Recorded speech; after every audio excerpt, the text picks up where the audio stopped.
There goes the neighborhood. Yep, it's a racist expression.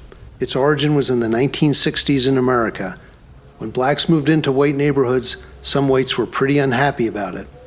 And it didn't matter one bit to them that blacks were just as entitled to be there as whites. The response from too many was anger, animosity, resentment, and even violence. Sadly, it wasn't the first or only time people made the wrong choices when confronted with demographic change.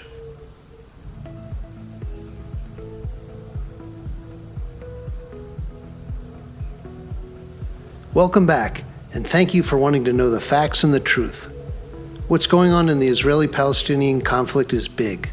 You can't miss it on the news. You can't miss it on college campuses, and you really can't miss it online. But what are the facts? Why is this happening? That's what we're here to answer. Our approach is to examine the major themes and focus on the important events that help you make sense of what's happening today. We care about knowing the truth. We also care about the basic human right to live in peace. We care about ending the suffering. We care about finding justice. And we think you're here because you do too. The only path for us then is to go after the facts and be open to what they show us.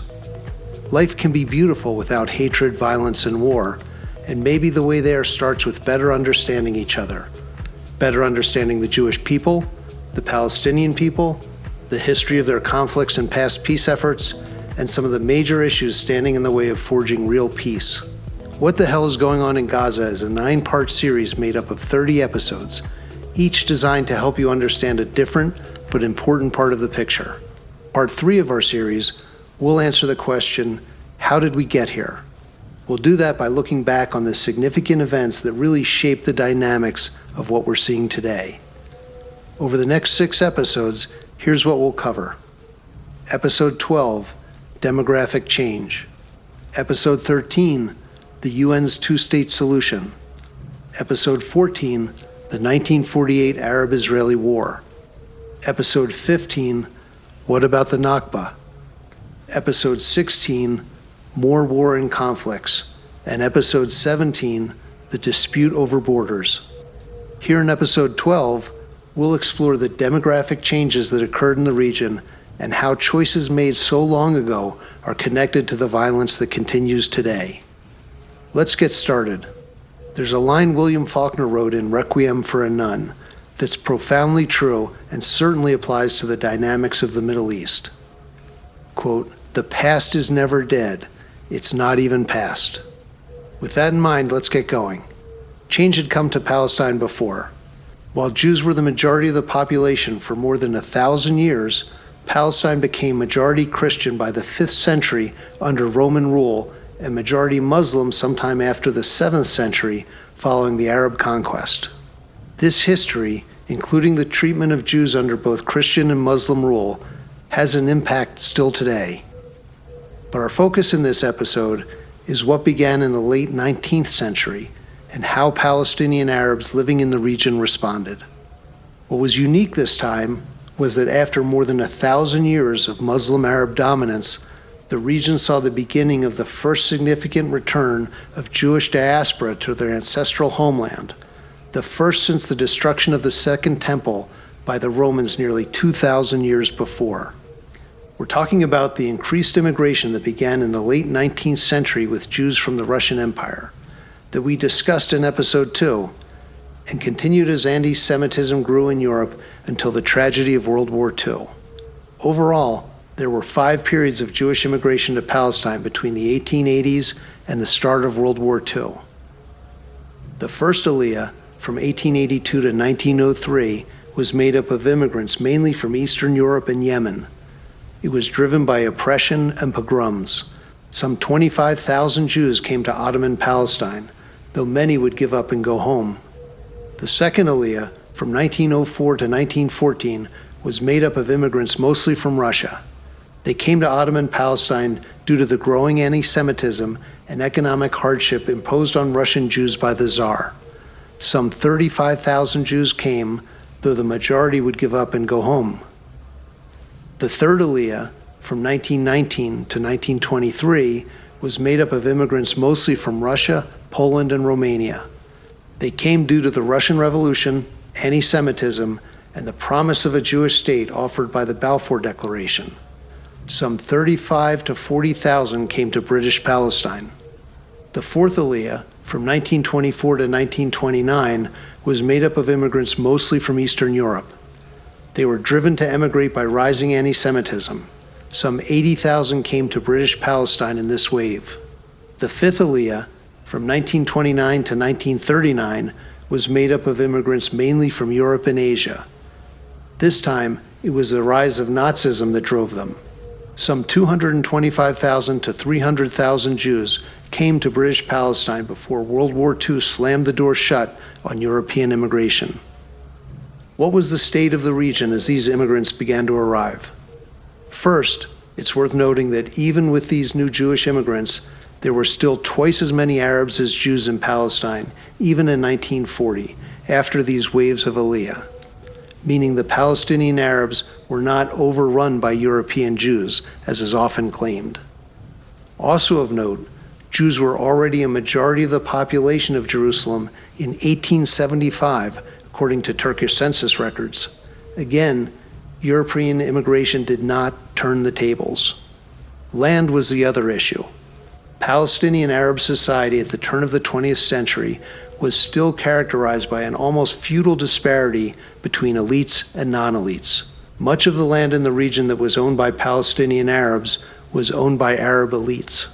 They allowed Palestinian peasant farmers, called fellahin, to live on and work their land, though of course not for free. Things had changed in Palestine in the decades before with the introduction of two new Ottoman laws. The Ottoman Land Code of 1858 enabled influential and wealthy Arab families of Beirut, Damascus, and to a lesser extent Jerusalem and Jaffa to claim ownership of vast tracts of land in Syria and Palestine. Then, the 1873 Land Emancipation Act allowed Jews to hold property in Ottoman Palestine in their own name. These new laws opened the door to Jews purchasing land from Palestinian elites, often without either the Jewish buyers or the fellahin peasant farmer on the land knowing about the other beforehand. Ironically then, the same people who publicly railed against Jewish immigration were the ones who sold land to the Jews, leaving their tenant farmers feeling that the land had been stolen out from under them. As a result, the hardship imposed on poorer Palestinians by Palestinian elites was wrongly perceived as being the fault of the Jews. Akram Zoitar, a journalist and Arab activist, wrote in his diary, quote, "Oof, what can we do? A member of the Supreme Muslim Council sells land to the Jews and remains a respected personage. Haifa city elders make deals with Jews, and the same is true in Gaza and Beersheba." As an example, let's look at the Sursak family, a wealthy and influential Greek Orthodox family from Lebanon. In 1872, Khalil Sursak, then the wealthiest banker in Syria, purchased much of the vast Jezreel Valley in northern Israel from the Ottoman government, then acquired another 90,000 acres in the area. Then, mostly between 1901 and 1925, the Sursaks evicted the Bedouins living there in order to sell the land to various Jewish organizations. Even so, these types of evictions are often overstated. Y. Porath wrote that from the 1880s to the 1930s, quote, "the sparse Arab population in the areas where Jews usually bought their land enabled the Jews to carry out their purchase without engendering a massive displacement and eviction of Arab tenants." And Stephen Holbrook wrote that of the land that Jews bought, 53% was bought from non-Palestinian landowners, 25% from Palestinian landowners, 13% from government, churches, and foreign companies, and only 9% from fellahin. Nonetheless, many Palestinian Arabs, political leaders, fellahin, and others felt threatened by the influx of Jews returning to their ancestral homeland. How they chose to respond, though, determined the course of events and is a huge factor in how we got where we are today. Unfortunately, they chose violence. To be fair, I think we can see how the actions of the British contributed to this. It was the British who were significantly responsible for dismantling and replacing the Ottoman Empire, then ruling over Palestine as a conquering imperial power. It was the British who issued the Balfour Declaration, affirming the rights of Jews to a national homeland in Palestine.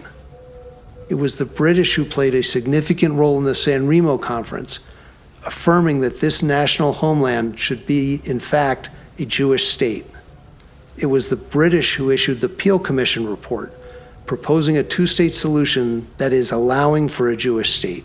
Mainly, though, the Arabs chose violence because in an age of nationalism, their leaders demanded an Arab-ruled Middle East. They had absolutely no interest in coexisting with a Jewish state on land they wanted to be Arab land. The British also made the fateful decision of appointing Amin al-Husseini as Grand Mufti of Jerusalem, then all of Palestine. Al-Husseini was a key figure in the decision of Palestinian Arabs to choose violence. Al-Husseini was the scion of the al-Husseini family of Jerusalemite Arab nobles who proudly traced their lineage to the Prophet Muhammad. He was also a violent Arab nationalist and the principal leader of the Arabs in Palestine from before 1920 until 1937.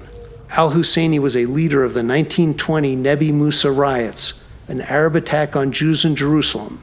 He also incited the 1929 Palestine riots, which were known as the Borak Uprising. When the Peel Commission sought to hold hearings before crafting its recommendation, al-Husseini forbid Arabs from participating.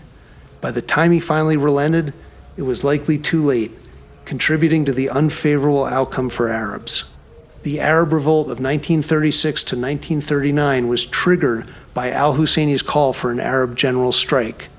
As the main Arab leader of the time, he was responsible for the bloodshed, the failure, and the long-term consequences of the revolt.